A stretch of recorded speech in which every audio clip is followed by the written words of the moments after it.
السلام علیکم ورحمۃ اللہ وبرکاتہ۔ معزز سامعین و ناظرین، آج ہم ملیریا، ڈینگی بخاروں کے دیسی علاج کے بارے میں گفتگو کریں گے۔ برسات کے بعد مچھروں کی افزائش بڑی تیزی سے ہوتی ہے۔ گھروں میں، باغوں میں، کھیتوں اور کھلیانوں میں گویا کہ ہر جگہ مختلف اقسام کے مچھر پرورش پاتے ہیں اور ان میں کچھ اقسام زہریلی ہوتی ہیں جن کے کاٹنے سے انسان بیمار ہو جاتا ہے۔ ملیریا اور ڈینگی جیسی علامات پیدا ہو جاتی ہیں۔ ایسی صورت میں جب ملیریا یا ڈینگی کی پہلی علامات ظاہر ہوں تو سب سے پہلے آپ نے غذائی احتیاط کرنی ہے، جس میں آپ نے دودھ سے بننے والی تمام چیزیں، چاول اور روٹی سے پرہیز کرنا ہے، اور یہ جو شاندار صبح شام استعمال کرنا ہے، 1 کپ صبح اور 1 کپ شام استعمال کرنا ہے۔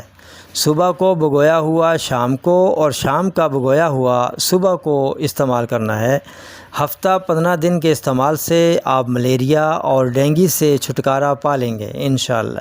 یہ نباتاتی جو شاندار برسوں سے استعمال ہوتا آ رہا ہے، اجزاء نوٹ فرما لیں: دار چینی، ہلدی تازہ، آملہ تازہ، ادرک، تیز پات، گلو سبز کی ٹہنی۔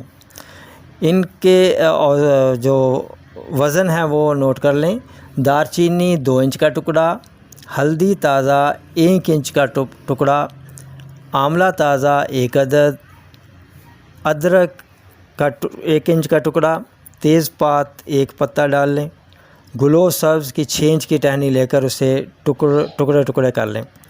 طریقہ تیاری اس طرح ہے کہ یہ چیزیں 2 کپ پانی میں بھگو کر رکھ دیں۔ 12 گھنٹہ بعد ہلکی آنچ پر پکائیں۔ جب پانی 1 کپ رہ جائے تو نتھار کر پی لیں۔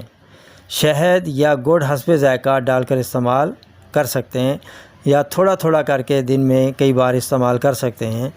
ہلدی تازہ نہ ملے تو جوش دیتے وقت جب آپ جو شاندار بنائیں تو 1/4 ٹی اسپون آپ ہلدی جو پسی ہوئی ہے بہترین وہ ڈال سکتے ہیں۔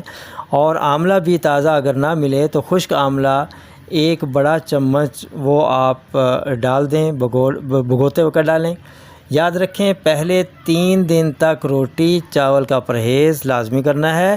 اس دوران فروٹس 2-3 قسم کے، سلاد وہ بھی کھانا ہے موسم کے مطابق، جو میسر ہو وہ آپ نے استعمال کرنا ہے۔ اگر شفا یابی کی رفتار سست ہو تو برگ نیم 2 عدد جوشاندے میں ڈالیں، اور برگ پپیتا آدھا عدد وہ جوشاندہ میں ڈال لیں، اور ان کو تب ڈالنا ہے جب بھگوئیں، آپ بھگوتے وقت ڈالیں اور پھر پکا کر استعمال کر لیں۔ یاد رکھیں، دار چینی، ہلدی، ادرک، آملہ، تیز پات اور گلو اپنے اندر anti bacteria, anti inflammation, antiseptic, محلل اورام، مصفی خون اور قوت مدافعت بڑھانے والی تاثیر رکھتے ہیں، جو کہ بہت مفید ثابت ہوتی ہیں۔ تندرستی انمول نعمت ہے۔ انہی الفاظ کے ساتھ اب اجازت چاہوں گا، پھر ملیں گے اگلی ویڈیو میں ایک نئے ٹاپک کے ساتھ۔ تب تک کے لیے اجازت دیجیے۔ السلام علیکم ورحمۃ اللہ وبرکاتہ۔